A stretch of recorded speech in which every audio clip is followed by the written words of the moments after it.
This year, Remembrance Day takes place in the midst of the global pandemic COVID-19. We are not able to gather in large numbers like we are used to doing. We have to pause and remember while being socially distanced and with various restrictions in place. And yet creative steps have been taken so that we can continue our noble tradition of honouring our war dead and saluting their sacrifice. The Royal British Legion are renowned for their annual Poppy Appeal and the work they do to support service personnel and their families. With so many people unable to leave their homes at present, to find a poppy seller on the high street or in an establishment, the Legion have come up with novel ways of allowing people to show their support remotely.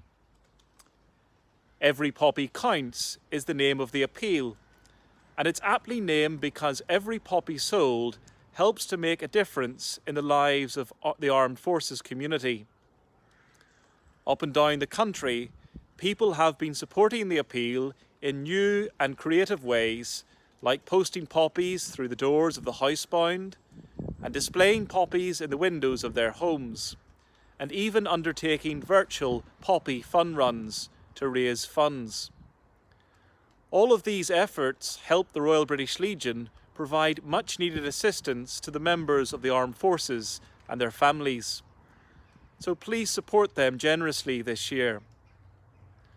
When you think about it, every poppy counts because every person counts.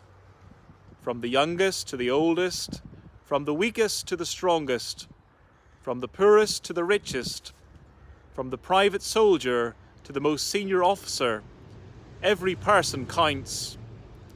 That's the fundamental philosophy that lies behind the charitable efforts of the Royal British Legion.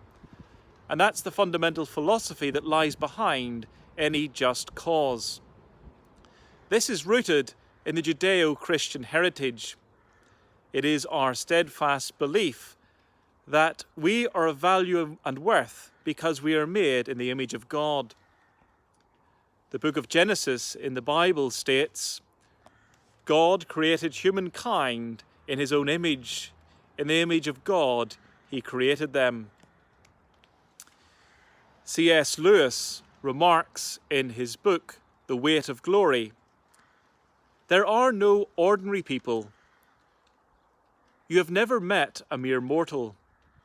Nations, cultures, arts, civilizations, these are mortal, and their life is to ours the life of a gnat.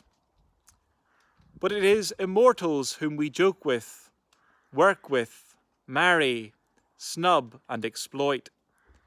Immortal horrors and everlasting splendours. Sadly, it has been the horrors of humanity that has led to so many wars and conflicts down through the ages. What the Scottish bard Rabbie Burns famously called man's inhumanity to man.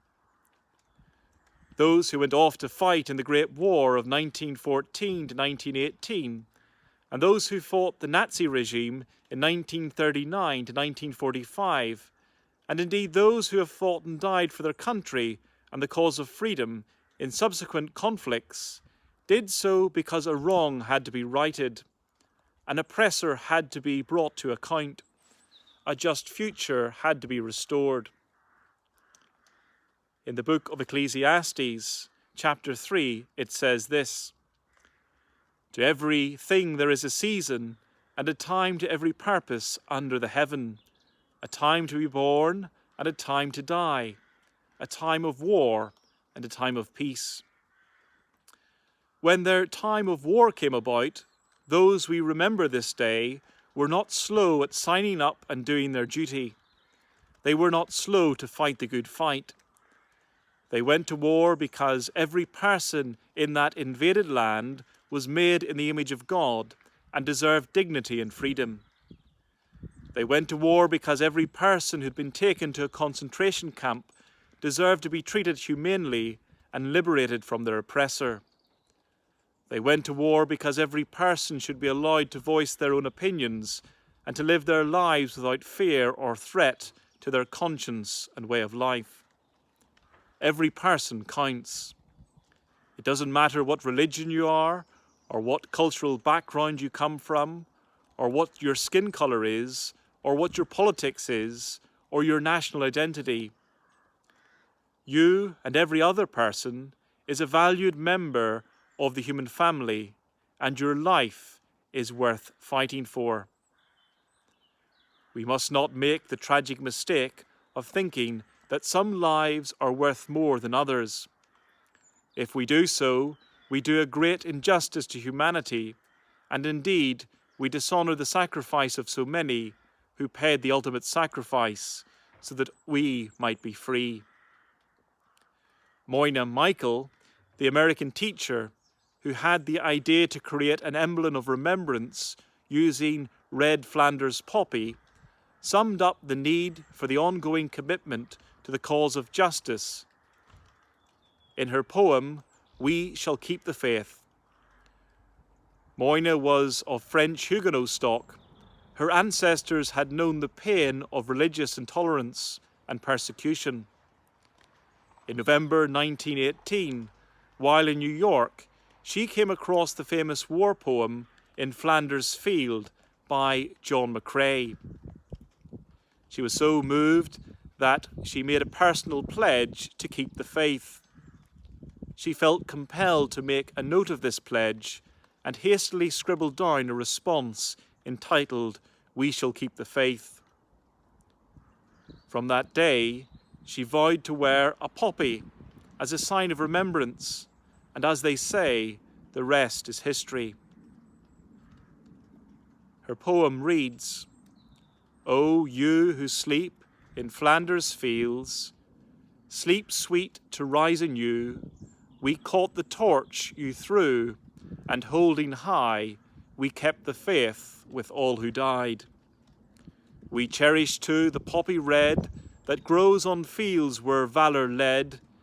It seems to signal to the skies that blood of heroes never dies, but lends a lustre to the red of the flower that blooms above the dead in Flanders fields.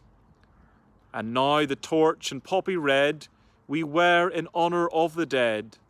Fear not that ye have died for naught. We'll teach the lesson that ye wrought in Flanders fields. We will remember them.